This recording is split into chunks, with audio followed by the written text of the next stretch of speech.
ओ नालायक! पापा ने जोर से चिल्लाकर अमित को आवाज़ लगाई, जो कॉलोनी में आए टैंकर से पानी भरने में व्यस्त था। गर्मी के दिनों में पानी की किल्लत के कारण टैंकर से पानी की आपूर्ति होती थी।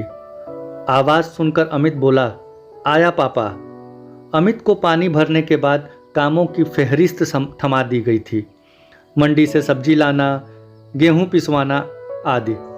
छोटा भाई विकास इंजीनियरिंग प्रवेश परीक्षा की तैयारी में व्यस्त था।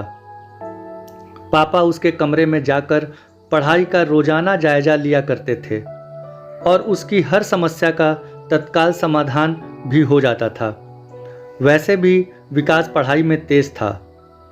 अमित पढ़ाई में औसत दर्जे का छात्र रहा और वह बीए कर नौकरी की तलाश कर रहा था। कुछ दिनों बाद विकास का परिणाम आ चुका था और वह अव्वल रैंक के साथ इंजीनियरिंग कॉलेज में चयनित हो चुका था। घर पर छोटे बेटे की सफलता पर उत्सव का माहौल था।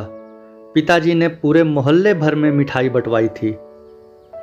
पैसों की व्यवस्था कर छोटे बेटे का दाखिला इंजीनियरिंग कॉलेज में करवा दिया गया। अगले ही महीने बड़े बेटे अमित का भी बैंक में चौथी श्रेणी में चयन हो गया। पर आज घर में मां के सिवा किसी को भी इस सफलता पर बधाई देते हुए नहीं सुना गया।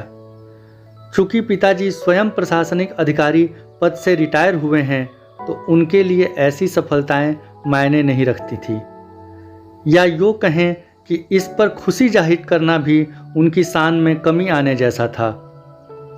मां ने अमित को गले से लगाया और आशीर्वाद दिया।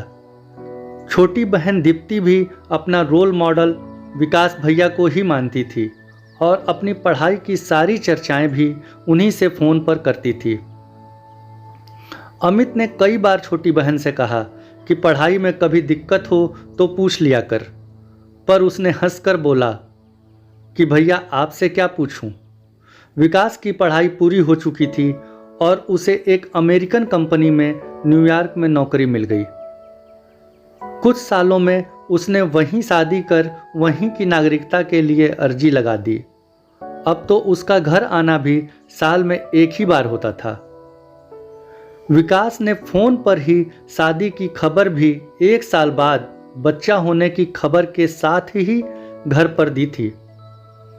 पिताजी अपमान के भाव को मन के अंदर ही दफन कर खुशी से आशीर्वाद देने का अभिनय कर रहे थे।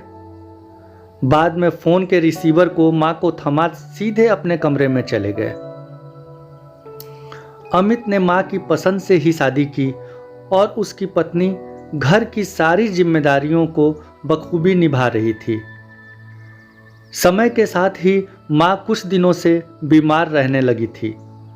डॉक्टर ने जांच कर बताया कि उनकी दोनों ही किडनी कमजोर हैं और कम से कम एक किडनी का ट्रांसप्लांट आवश्यक हो गया है। अमित ने अपनी किडनी खुशी खुशी मां को दे दिया था। जब खबर विकास तक पहुंची तो छुट्टी नहीं मिलने की मजबूरी बताकर आने में असमर्थता जता दिया।